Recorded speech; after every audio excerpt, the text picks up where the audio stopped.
So I think we all know the advantages of amp sims. You won't lose that moment of spontaneity by having to set up microphones and things. You can use them late at night without disturbing the neighbors because you can use headphones, and you can change the sound of your amp after the fact. Well, what if I told you that's all still possible whilst retaining the sound of your real amp, which you know and love? Let's learn how to reamp. Hi folks, I'm Mike, and I hope you're well. So if you want to get into some reamping, there's a couple of pieces of equipment I want to suggest to you up front. First of all, you will need an audio interface. Now you may already have one of these. I'm going to be using this Audient ID14 Mark II in today's video, and the reason I really like to use this one is it's got those extra couple of outputs on the back. Now you could use an audio interface which only has the 2 monitor outputs on the back, but you'll lose the ability to listen to the rest of your mix while you do reamp your guitar, and that can be kind of important. So this is a great start for reamping. The next piece of equipment I'd like to suggest you need is this reamping box. This is the ART Dual RDB Reamping Box. Now the great thing about this one is it's got that special A factor.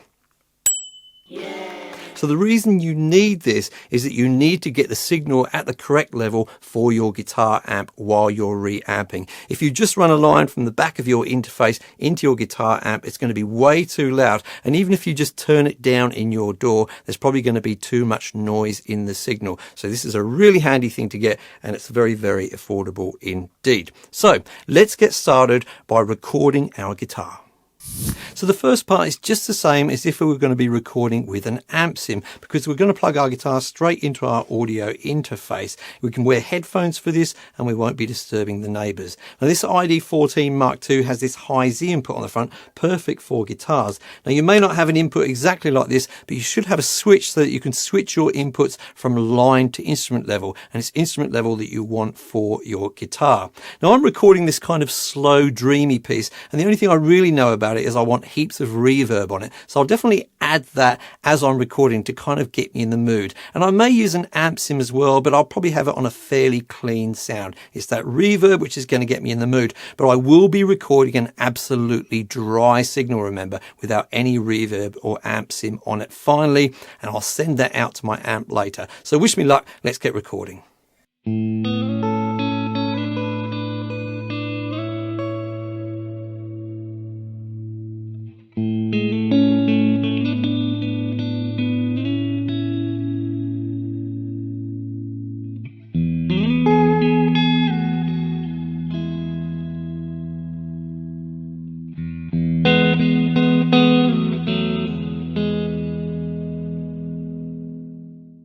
Oh, by the way, I forgot to mention, I've got a bit of a hack to show you, which I'm going to put at the end of this video. And I haven't seen this in any other video on YouTube about reamping, so do stick around for that. And if you are finding this video useful, do make sure you hit the like button for me. Do it right away so that you don't forget. And if you like this kind of content, make sure you subscribe and ring the bell on YouTube so that you're notified about my other videos. Now, the next thing we need to do is get the sound coming out from our audio interface, going through our reamping box, and then out to our guitar amp. It's very easy to do. I'm just going to take this patch cable here, but you could just use a guitar lead, and I'm going to go from one of the outputs on the back of the ID14 Mark II, and I'm going to plug that in to an input, the first input on the front of this ART box here. We've also got some controls there for gain or volume there. That's quite handy if you just want to change the level of the signal a bit. And then on the back of this reamping box, I'm going to plug a guitar cable in to the first output here, and then that's going to be sent off to my guitar amplifier.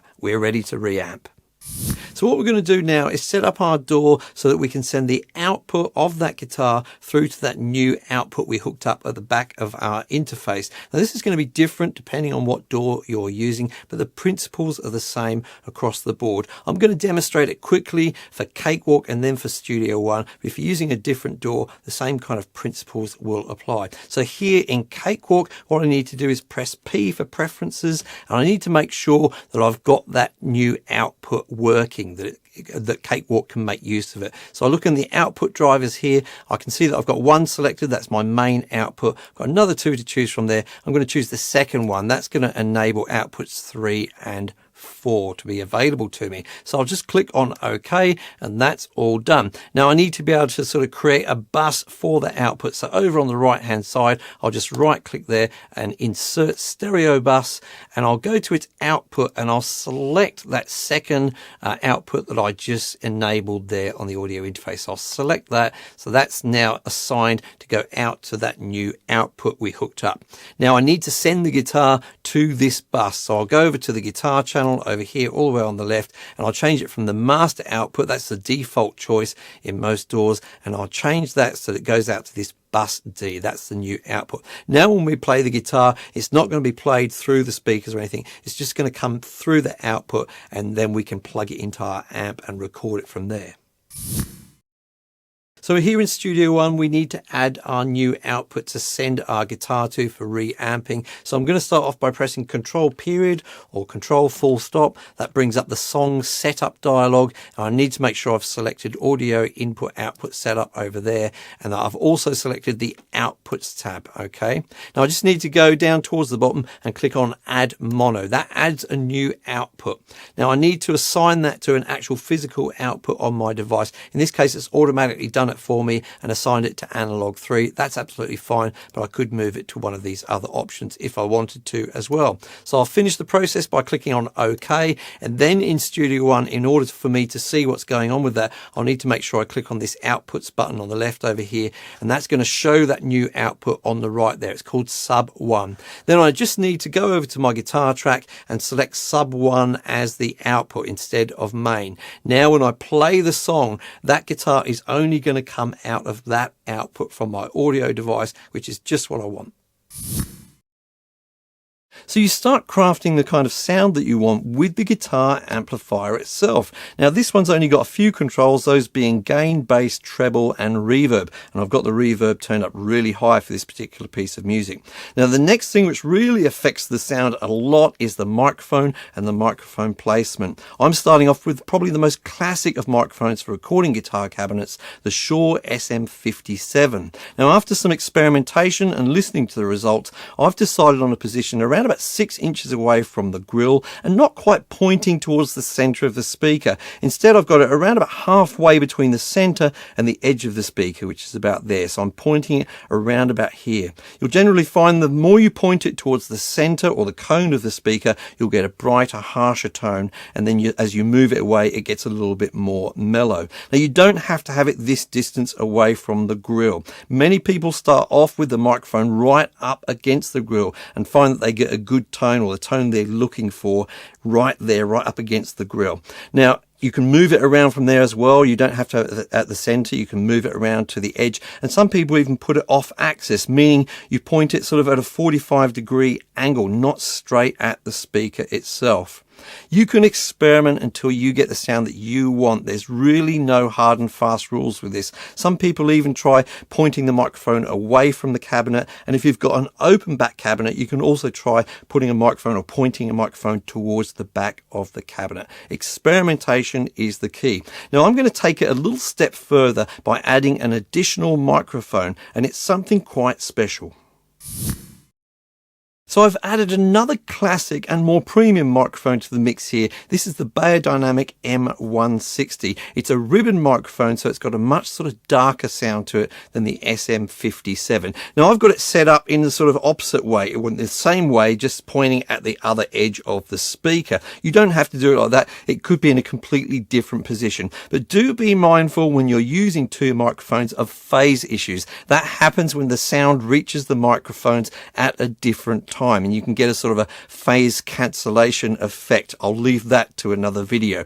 Do be mindful of it. It may be an effect you want. It's not necessarily wrong, but you need to be aware of it. So what I'll do now is record this with these two microphones, and I'll blend them together in my DAW. So I've recorded the sound of my two microphones into my DAW. You can see them here in green. That's the SM57 and the M160. And right at the top there, you can see my original guitar track there in blue. I've got that muted because I don't need to hear that clean guitar anymore, but I'll keep it just in case I want to reamp again later. Now down at the bottom in my console, you can see those two channels there for the two different microphones, and I've got them routed through to this bus here. That's so that once I've blended the two microphones together, I've got one place to control the overall volume of the guitar and maybe add effects, etc. Now I'm going to start off with the SM57 turned up. That sounds a lot more bright than the M160, and I'm going to gradually blend in the M160 to add some warmth. Let's get started, see if you can hear the difference as I blend them in.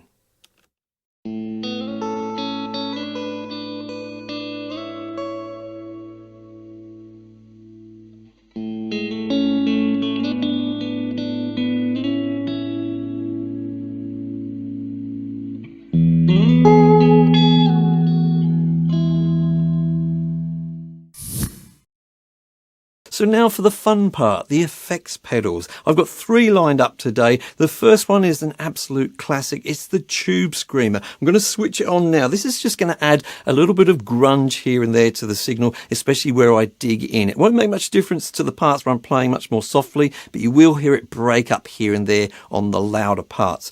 The next one that I'm going to use is a delay pedal. This is from TC Electronic and it's called Flashback 2. I love this pedal. It's got loads of different delay effects on there. I'm going to be using one today called Crystal, and this is a little bit like a shimmer reverb in that it adds some extra octaves in there. I've got it set fairly short and you'll just hear it on the end of some notes. It's kind of like a little whistle effect. So I'll just switch that on now and I'll play the track so that you can hear it.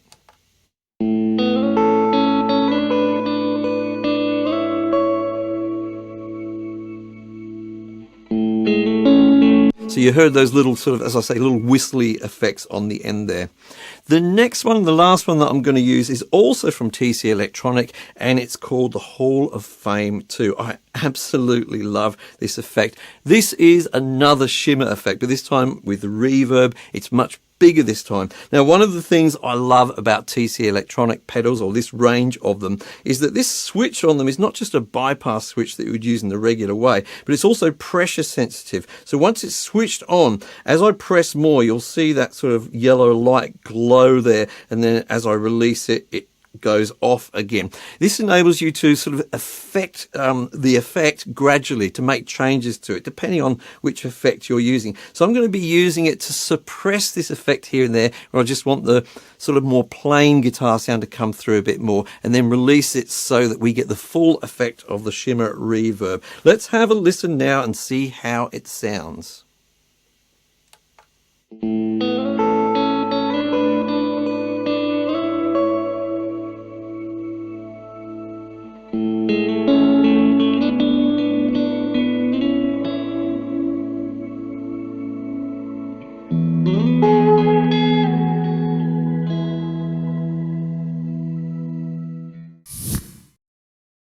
So here's that hack I promised you. Many of you, like me, will only have one guitar amp in your studio, but you may have pedals capable of stereo effects. So here's what you're going to do. You're going to plug in all of those pedals as if you've got a full stereo chain, making sure you have two cables coming out at the end as if they were going to two separate amplifiers. But what you're going to do is you're going to take the first of those cables and plug it into your single amp. Then you're going to do your reamping as you did before.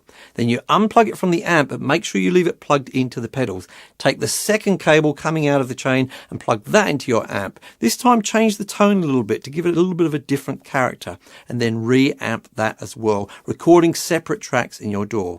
Then in your DAW, pan them left and right. You can be hard left and right or somewhere in between. It doesn't matter. It's up to you. Let me know how you got along with that. I'm going to show you how I got along with that in a moment. But first of all, I want to thank you for joining me in this video. If you've got any questions at all, please do ask in the comments down below. Also, check out the links in the description for the various pieces of hardware I've used in this video. While you're there, check out my link to patreon.com, where for as little as $1 per month, you can help me help you by making more videos like this. And I'll see you in the next video.